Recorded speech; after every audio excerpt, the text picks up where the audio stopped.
Welcome to the Autism Empowerment Podcast, your source for acceptance, enrichment, inspiration, and empowerment in autistic and autism communities worldwide.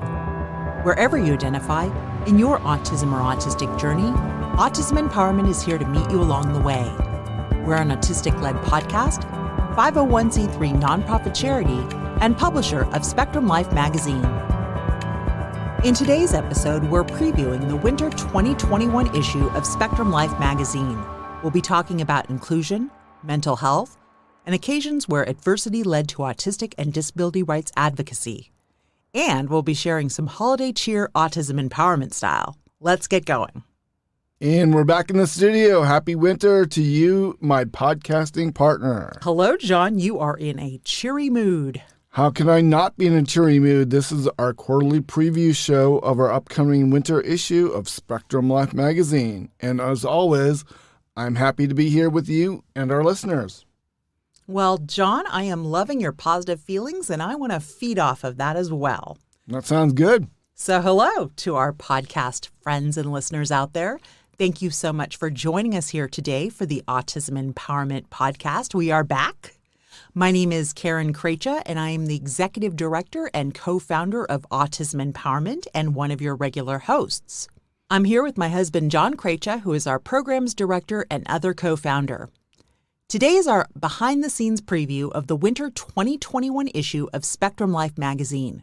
I'm now going to turn this over to John, who'll be asking questions, sharing in the discussion, and helping us stay on track. I'm happy to keep an eye on the time for us today and keeping us on track. Since spring of this year, we've been doing preview shows of each incoming issue of Spectrum Life magazine. You are correct. Since our spring 2021 issue came out in March, we've been doing either preview shows, overview shows, or a combination of the two. Our initial thinking was that a lot of our podcast listeners might not be magazine readers, and also that our magazine readers might not know about our podcast, so we wanted to connect both audiences together to give a sample of the different types of content we offer in each format.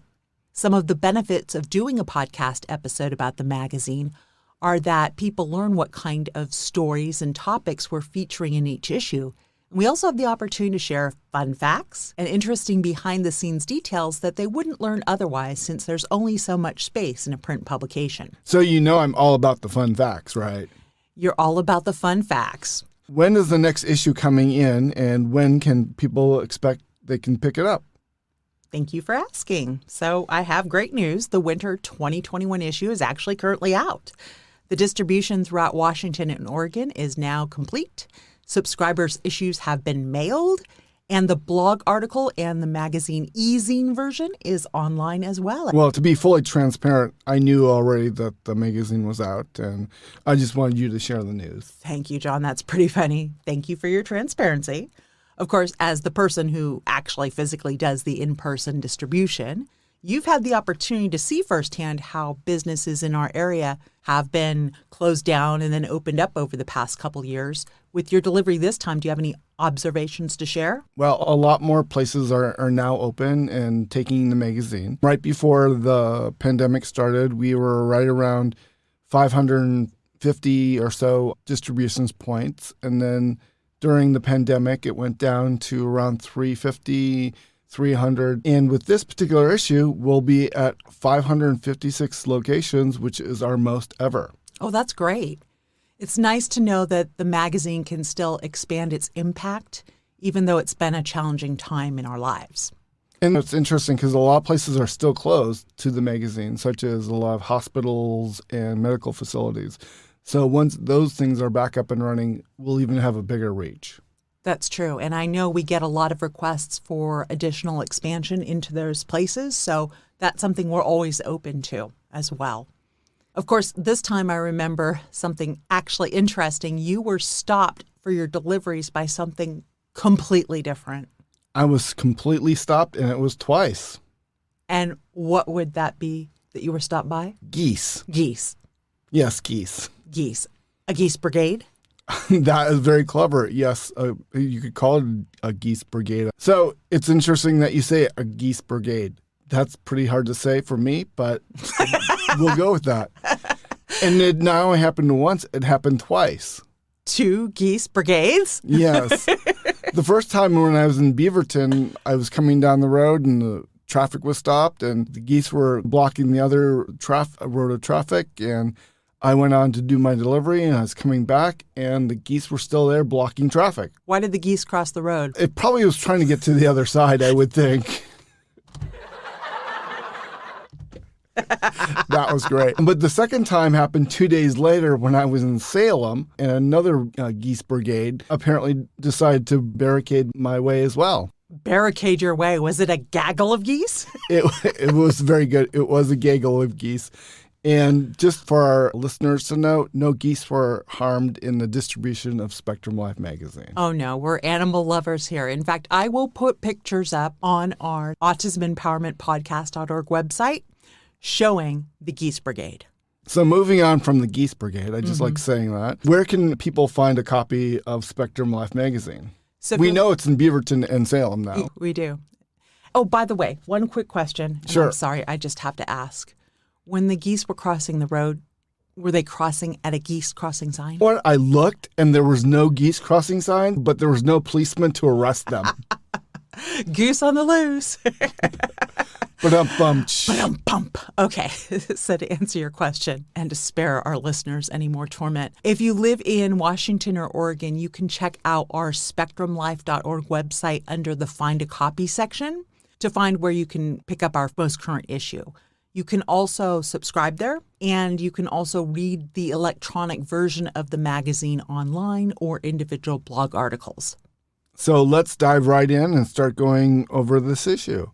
But first, let's talk about the festive cover that we have. Who's on the cover and why? I would be happy to share that. Thank you so much for asking. It is a festive cover, and it features Janelle Theobald, a neurodivergent teenager who founded her own nonprofit organization in Oregon called Let's Peer Up. It's not often that you meet a teenager who's so passionate about a cause that they start their own nonprofit. And the interesting thing about how the cover story came about is that Janelle was introduced to us by Mara McLaughlin, who is the founder of IRL Social Skills, in real life social skills, which happened to be the cover story from our fall 2021 issue. Once we got to know about all the great advocacy work Janelle has done to support mental health for youth with disabilities, we knew she'd make an awesome fit for the winter cover, and the article inside is tremendous. Thanks for going over that. Now let's jump into the From the Publisher section, which is, I believe, on page 4.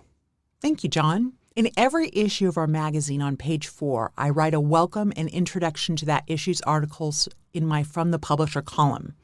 It's usually about 300 to 350 words and includes my thoughts from a personal perspective as well as from a parental and professional lens.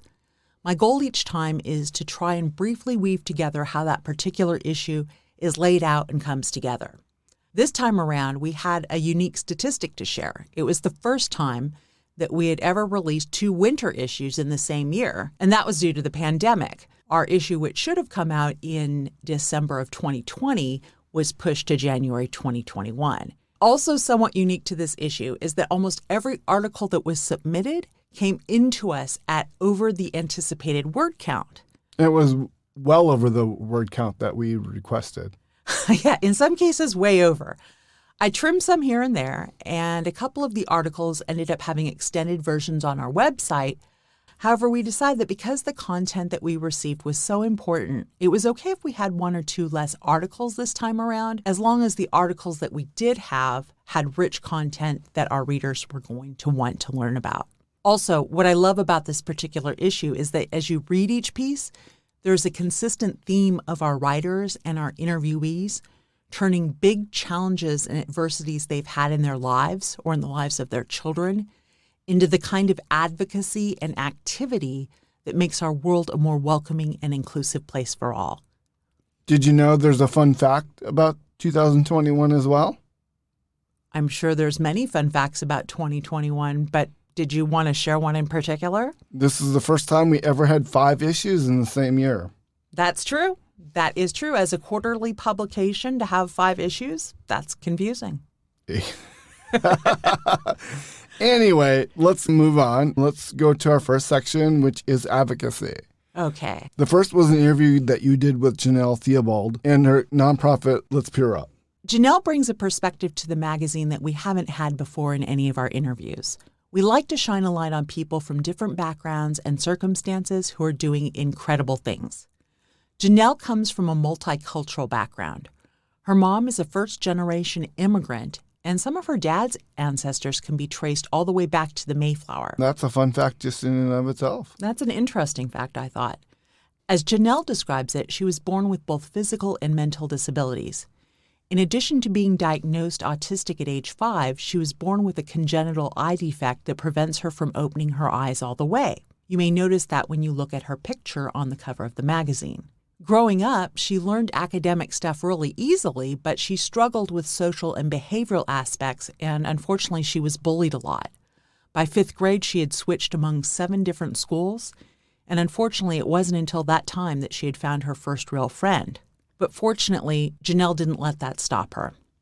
She found a lot of acceptance and fun at a summer program called Camp Meadowood Springs, an outdoor summer camp experience that had a focus on speech and language skills for students with communication disorders. It was a place she ended up attending over 4 different years during elementary school, and it was during that time that she began to realize that she wanted to help and advocate for other children who were neurodivergent like she was. Can you tell us a little bit about where Janelle is now? Yes, Janelle is now a 9th grader living in Beaverton, Oregon. When she isn't doing her advocacy work, she enjoys reading, writing, art, graphic design, and music. I don't want to give too much away about the article because I really do want you to read it, but I want to share enough to entice you to check it out. So here's a few things that I will share.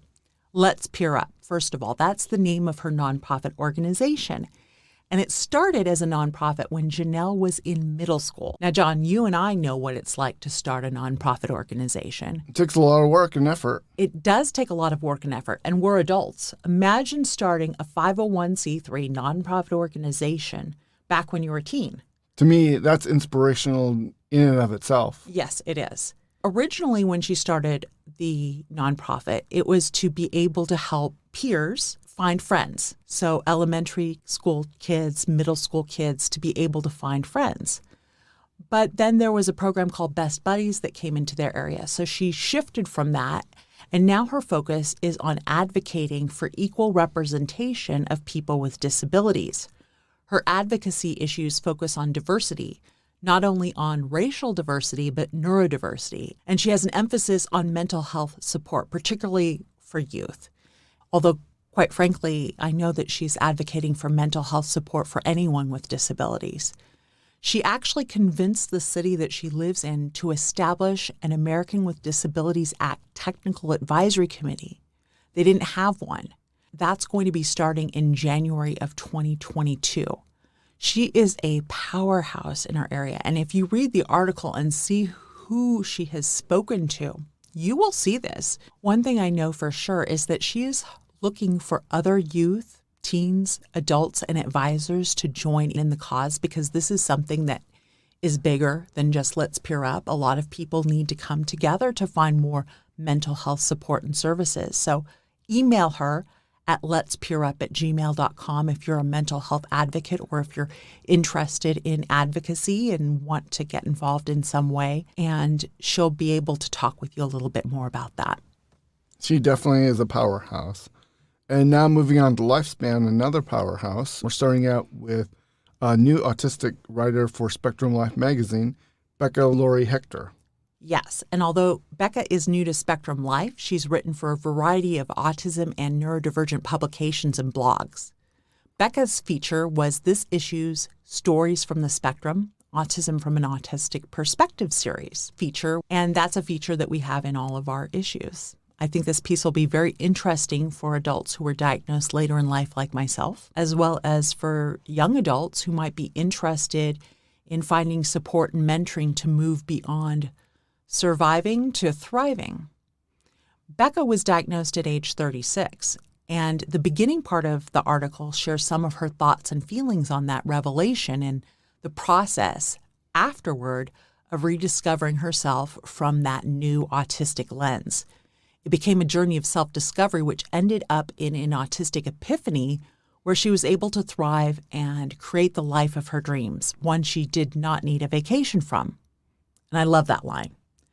I loved the thought of living a life you don't need a vacation from, because goodness knows a lot of us experience autistic burnout. We're overwhelmed, stressed, anxious, all of those different things. And to know that we could use tools and techniques and things that could help us better organize ourselves so that we could enjoy life daily and be regulated, I'm all for that.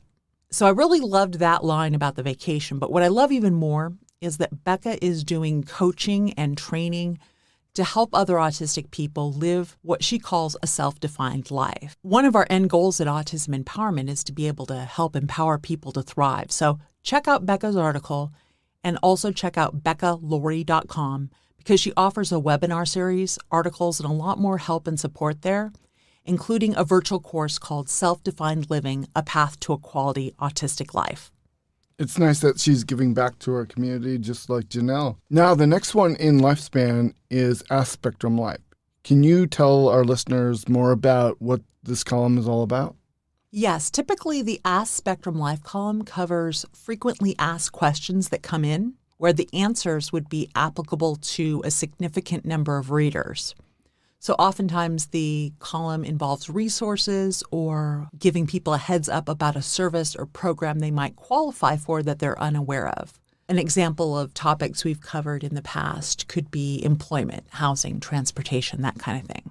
For this issue, did you do something special, which I know you did? Yes, I did.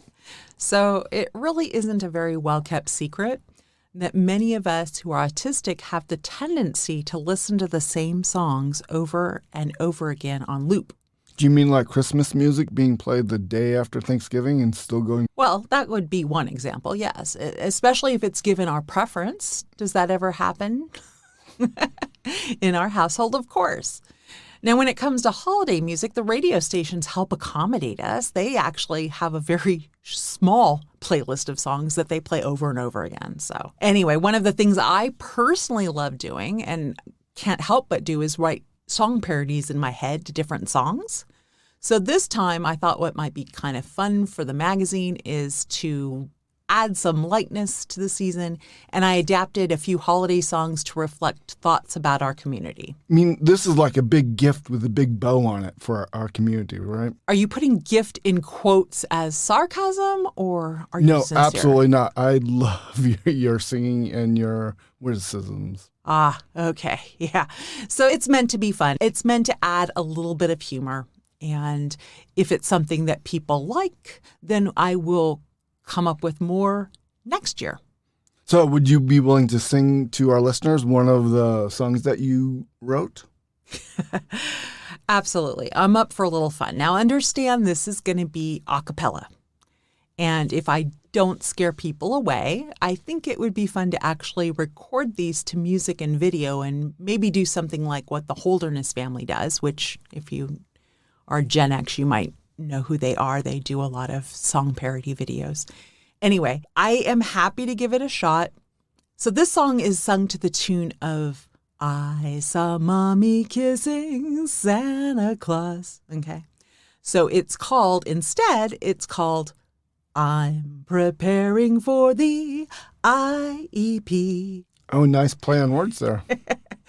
Okay, so that kind of gives you an idea. It's just an ode to the things that parents go through when they're preparing for IEPs for their kids. So being the parent of two children on the spectrum, being on the spectrum myself, I just thought I'd throw a little humor into this. And if you've ever done an IEP yourself, hopefully you can relate to some of this and know it's all in good fun.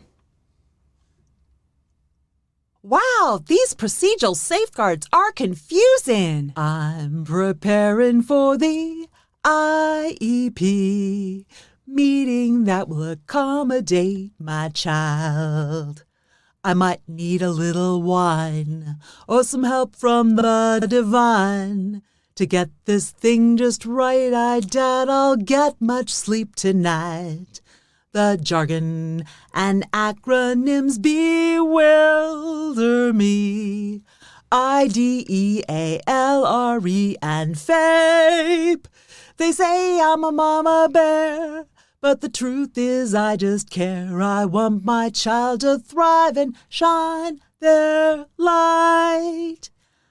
I've got a binder full of procedural safeguards. I do. It's true. I get a new copy each time, and I'm going to get informed consent. Oh, I'm preparing for the IEP. Got all my rights law books here by my side. From emotions to advocacy and all about IEPs. I've got my degree in LRE tonight.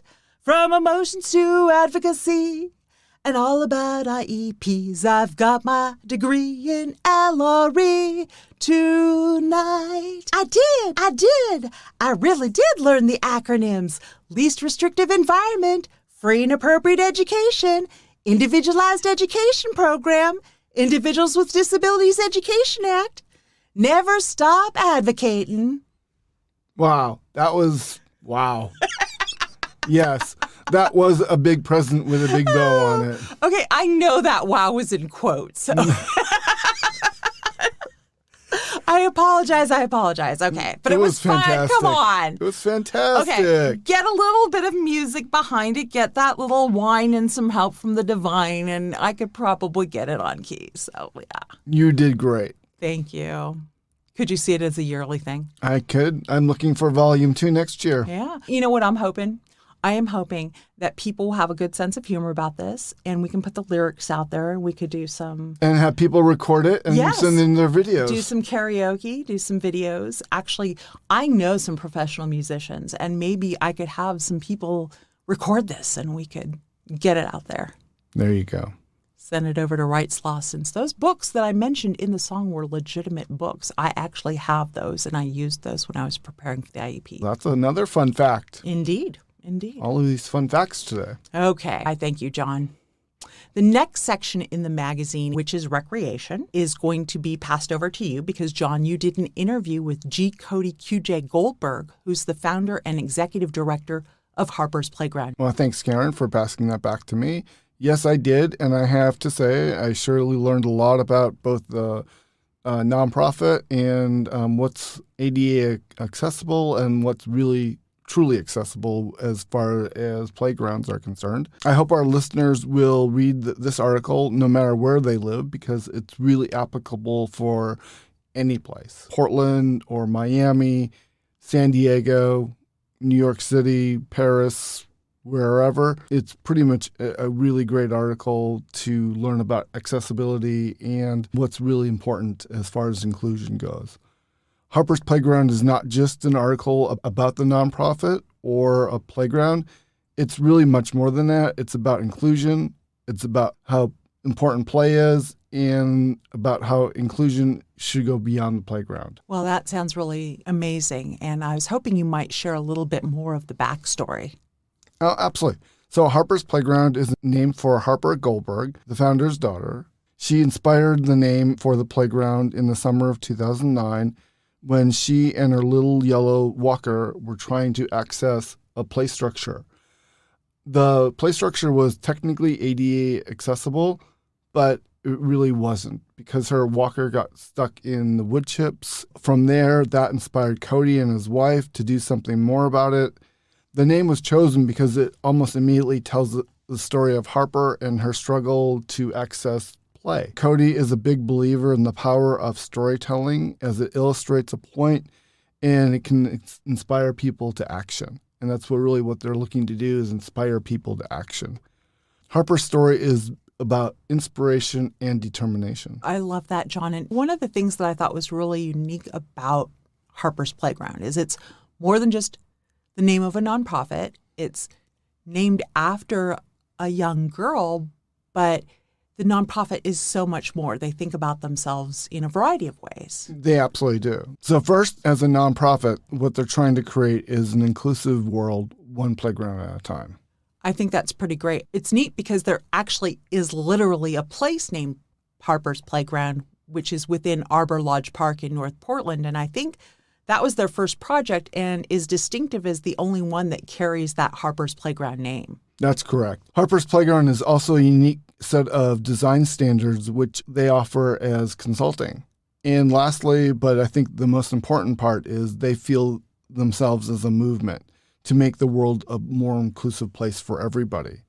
There was so much information to share with the article. This is another one that kind of went long when it first came in, and there was so much amazing content. We actually have an extended version online. I was personally moved by the whole story, and I do hope people are moved as well. I know that there's a fun fact alert with that. There is a fun fact alert with that. Some people may have noticed that when we did the introduction of the executive director, it was G. Cody, QJ Goldberg. Yes, Cody really has 4 first names. This is the fun fact, and his first name is Garfield, Cody, Quentin, Jeffrey Goldberg. Huh. There is a backstory to each of those names. So there is a backstory to each of the names, and if you Google it, you'll find that out as well.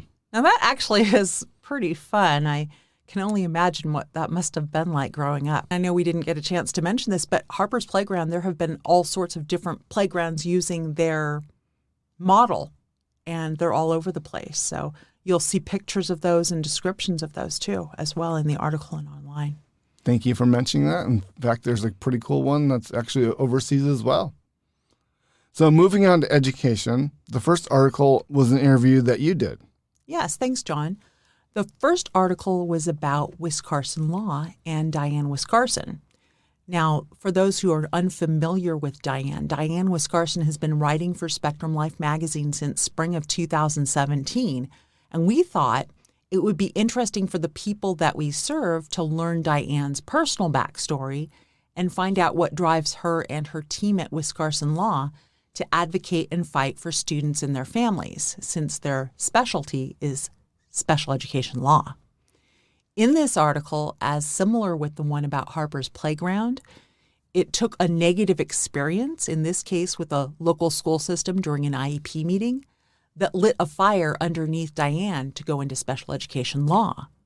An important takeaway for me from this was the reminder that it's often the low adverse experiences that we face that drive us to use our strengths, or even to find strengths that we didn't even realize we had, to make meaningful change. And I wonder, John, I think if that IEP meeting had gone well, or maybe if it had just even been neutral, who knows if there would have been a Wiscarson law firm filled with special education law attorneys that have been advocating for families in Oregon and Washington now for over 20 years. And if that didn't happen, then you wouldn't have all of these people served and really have been affected and had their lives bettered by some of the cases that she's been involved in. Yeah, it is really truly a butterfly effect. And that's important because in the article, Diane talks about some of the landmark cases she's been involved with in Washington and Oregon. And those have had a big impact within the special education community. As you mentioned, Diane and her team have been doing articles in each issue around education since 2017. What was her article about this time for Spectrum Life magazine? So this time she switched it up a little bit. But before I get into that, I actually have a fun fact. You'd have a fun fact for us? Do tell. Yes, I figured I would let people know about the first article that Diane and her team ever wrote for us.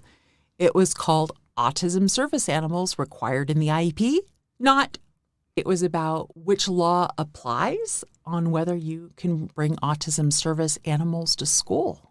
ADA or IDEA or both or neither. So that was an interesting article. All of Diane's articles are on the website for you to be able to check out. And most of them are evergreen. They're timeless to be able to be applicable to you now. So feel free to check those out after the show. That sure was a fun fact. And the cool thing was that you got to mention different acronyms. I did. We love acronyms here. Yes. That was incredible. I have my degree in LRE. Very good. So back to the article. So in the past, the topics that Diane and her team write about generally serve people that are in the kindergarten through 12th grade age range. With this article, she diverts it a little bit and takes on the topic of accessing accommodations in higher education and what that might look like, since IEPs, individualized education programs, and 504 plans don't go with students from high school to college. So this gives a little bit of an insight in advance on what students and parents can expect, a little bit about disability services, what the laws and rules are there, and it's a helpful planner in terms of people who are considering education after high school. It was nice that we were able to support young adults who were headed off to college or universities and are meeting their needs and some additional supports. Our next section is health and wellness. Our first article is from Dr. Anson Service, who's also known as Neurodivergent Doctor. Yes, so Dr. Service has been writing for Spectrum Life magazine since our spring 2021 issue, and this is his fourth article he's written for us. Neurodivergent Doctor is the moniker that he uses for his YouTube channel, his educational website, and other social media like TikTok, where he shares personal and professional perspectives around autism and ADHD. Not only is he literally a neurodivergent doctor, he's a psychologist and mental health counselor, and he's on a mission to educate neurodivergent friends and allies about things pertaining to neurodiversity.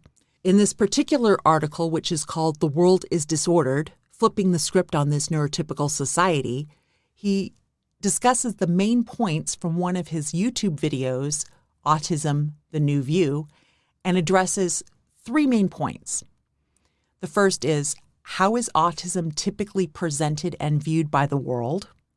The second is, what are the problems with this pathological and deficit-based model? And third, what might it look like to be a healthy autistic person? Wow, Face, that's a lot of ground to cover. Yes, it is. And there is a lot more of it in the article. Wait, there's more? Oh, was this one of those long articles as well?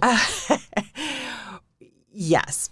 So we have an extended version that's on the website, but really, as I mentioned, it was coming from a YouTube video, which was about, 20 minutes in length. Don't quote me on that, but it was a pretty long piece. So we couldn't put all of that in the magazine, but there's enough in it to give a good taste of what Dr. Service is talking about. So to flip the script and help people who are not neurodiverse, in other words, people who are neurotypical or not autistic, better understand what it's like to have their traits categorized or pathologized, he comes up in jest with a diagnosis called neurotypical social cognitive disorder, and describes what that might look like when viewed from, let's just say, a judgmental angle. Now, that's funny. And this was all done in satire? Yeah, it is. Let me just give a couple examples.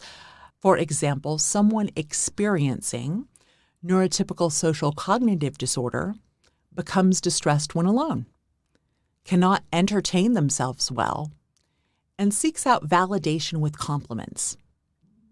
They prefer eye contact and pointless small talk. They're taught that by providing small bits of untruthful information to others, that's considered polite, and they constantly seek praise from others through social media. Now again, this is made up and done in good humor and isn't meant to hurt any feelings or insult people in any way. But the idea is to get people to stop and think of how harmful it can be to look at certain differences as deficits that have to be changed.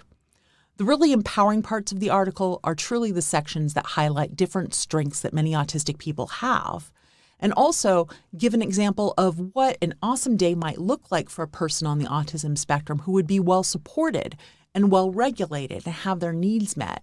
And that's really the whole point of the thing, is that when the world looks at us as if we're disordered and that there's a lot that's wrong with us, we can't thrive because we're constantly being bombarded with this negative messaging. And so how about we flip the script, and how about we change things, and how about we speak up for ourselves? So go ahead and check that out, as well as the YouTube video. He does an excellent job with the visuals with that, and I think you'll enjoy his messaging. We'll link to both in our show notes. Thank you so much for that, Karen. And next in that section was from our good friend Ryan Lockhart, where he rounds out the section with yoga for every body. Caught that play on words? Yes, I did. Yes, indeed. We are clever at Spectrum Life and Autism Empowerment. Yes. Ryan Lockard is our health and wellness columnist from Specialty Athletic Training, and in this article, he shares the byline with Galen Torrey Fairbanks. Galen is a yoga instructor who currently offers a series of virtual yoga classes through Specialty Athletic Training. She shares in the article how yoga can be helpful for all people in feeling better in their bodies, calmer in their minds, and more connected to their communities. I really love how inclusive yoga can be, and in Galen's experience, students of all ability levels have responded really well to the social aspect of class, playful and inclusive breathwork and movement, and the self-soothing practices. After class, most students express feeling calm and in less physical pain than they were before class. Also, the consistency and predictability of meeting each week at the same time with the same group and repeating the same postures gives a chance for students to feel connected and safe with each other and also in their own bodies. People are better able to socially engage and look and listen, mirror emotions with others, and not be anxious. What I liked also as someone who's never tried yoga before is that you don't have to have experience or a certain level of fitness or knowledge to participate. It's really, truly yoga for everybody. I thought it was really helpful to have the pictures of the different poses in the magazine, and that I thought was very helpful. Oh, absolutely. And she gives our readers instructions as well. You don't need to be a gymnast What? to No, attempt Nadia these. Comaneci? No. And there's simple poses there, and you can use a chair, you can lay on the floor. There's 3 different poses. One was bumblebee breath. There was a tree pose and a Stonehenge pose. I encourage our listeners to check it out. So if you're interested, Galen's next 5-week session with Specialty Athletic Training starts Sunday, January 2nd, 2022. And because it's virtual, it's available all around the country, so everyone can participate. There's information on registration in the article, and it'll also be in our show notes. Thank you so much for that, Karen. And now on to therapy, our last section. Yes, this is where you interviewed Dr. Anson Service about the mental health practice he founded, Adventure Psychological Services. Yes, I did. Anson has been a wonderful ally for those within the autistic and neurodivergent communities. He really works well to get to know people and their concerns within our community. Adventure Psychological started in 2013 in the basement of a building in downtown Vancouver. They quickly outgrew that location as more clinicians wanted to join the group. Now they practice in another building in Hazeldale in Vancouver. Most of the clinicians are independent and enjoy the camaraderie and support of being in that group. It's nice that they have multiple clinicians there. People are always asking us where they can find assessment and diagnosis, particularly for teens and adults. I know that Dr. Service does assessments himself, and there's a number of other clinicians that do that too, right? Yes, you're correct. They offer psychological assessments and diagnoses, generally for ages 13 plus, including autism and ADHD assessments, as well as counseling and medication management. They offer both in-person and telehealth services. They also welcome people from all intersecting backgrounds, including BIPOC and LGBTQ communities. I know that finding practitioners who are neurodivergent themselves can often be a challenge. Not everybody feels comfortable being openly autistic or openly neurodivergent. I respect that Dr. Service admits to that. And I know that he wants people who are neurodivergent to be able to have those assessments. So on his website at neurodivergentdoctor.com, he's curated a growing list of mental health providers that take people seriously who would like to be assessed for autism and ADHD. He really aims to help people from all over. Oh, he sure does. That's something I really liked about him, and it's a theme I've seen throughout the issue as well. People who are using their strengths, gifts, as well as their own life experiences to help other people. The richness of Dr. Anson's backstory and others in this issue have really made the whole magazine a joy to work with this time. The issue is sure a gift for our community, and just like your song is wrapped with a big bow. Oh, that's so sweet. It's a gift for us, too, when we have the opportunity to learn from the people that are featured in the magazine. Speaking of gift, I also wanted to highlight the colorful, cheerful holiday theme throughout the magazine and give a big thanks to our amazing graphic designer, Dave Bourne. Our magazine's not only educational to read, but it's a joy for the eyes as well. It sure is. But before we leave today, if someone wants to pick up this present or this copy and have the copy mailed to them, how can they do that with a subscription?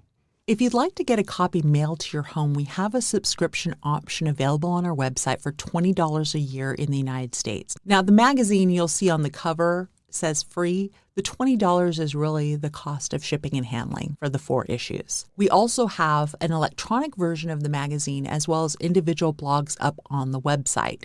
If you live outside of the United States, you might prefer using the electronic version of the magazine, but if you do want that print copy, feel free to drop us a line and we can get a quote for you. This has been our 4th preview show, and so I really enjoy spending time today with our listeners and with you, Karen. Thank you so much for letting people know more about what's coming. Speaking of which, do you have a teaser for what's coming maybe early next year? I believe I know what you're talking about, and I can't officially do that just yet. Not yet, can we? Not yet. But what I can say is that in early 2022, as early as January. It'll be like a New Year's gift. Shortly after that. But yeah, Okay. pretty close. First couple weeks, by the middle of the month, we're going to have a pretty big announcement. And it involves the expansion of content for both the Autism Empowerment website and Spectrum Life magazine, as well as the Autism Empowerment podcast. And it's going to be beyond anything you've ever seen or heard before. We are excited. We are super, super excited. Yes, we are. So before I completely turn this over for your final thoughts, I would like to thank our listeners for tuning in today. And again, for you, Karen, for spending the time with me. Well, John, it has been an absolute pleasure. I had an awesome time with you today. It has been quite a year. It wasn't the year that we expected, but it was the year that we were given. I am delighted to be back doing podcasts with you, even though our schedule for this has not been what we expected. It is great to be back in the booth, and we are moving forward, and we are doing good. I am really looking forward to our next collaboration. As we continue to go about our lives, may we remember that every day should be a day to promote autism acceptance and inclusion within our communities. Until autistic and neurodivergent people of all ages, abilities, and intersecting identities have the resources to be safe, healthy, enriched, and empowered to live their best lives possible, we need to continue advocating for positive change. Come join us as an Autism Empowerment Ambassador for Autism Acceptance. We appreciate you hanging out with us and thank you for your time. You've been listening to the Autism Empowerment Podcast. If you'd like to get connected with our community, as well as all the great support and content we have planned for the future, please hit the subscribe button and visit www.autismempowermentpodcast.org for show notes, transcripts, social media details, Spectrum Life magazine, and more.